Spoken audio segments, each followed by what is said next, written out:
Mana kamano sigana no mondo miwinja dimba tudri kod Ramogi TV koromo saa 1 gi saa 3 mar otieno.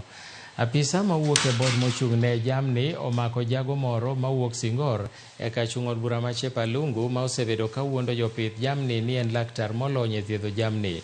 Apedha manotim oyango ni osebedo ka ouso yedhe ma ok opuodhi. Mane omiyo make kendo sani en e tesend obila ma Chepalungu kama omiye kum. Laktache jamni ma ok opuodhi osebedo katiyo e kaunti ma Bomet. Laktache jamni ma bandia kod yedhe ma ok opuodhi bende kelo midhiere weche mag thieth ne jamni kod jopiny machamo ring'o kod gigo moloso kawuok kuom jamni.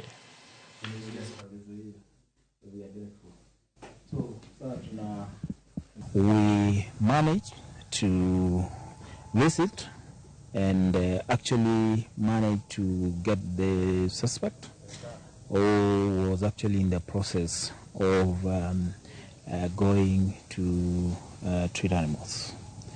Upon the arrest, the suspect was processed at Sigor police station where assorted prescription-only consignment of drugs was found.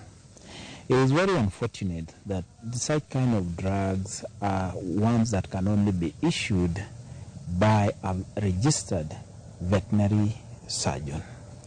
It is very unfortunate that these are the drugs that are getting and being used by the farmers, being used by the quacks to cause harm not only to the animal welfare, but to derogate the practice of veterinary medicine in the Republic of Kenya. So the board is charged to ensure that any person who practices veterinary medicine is registered and retained by the Kenya Veterinary Board.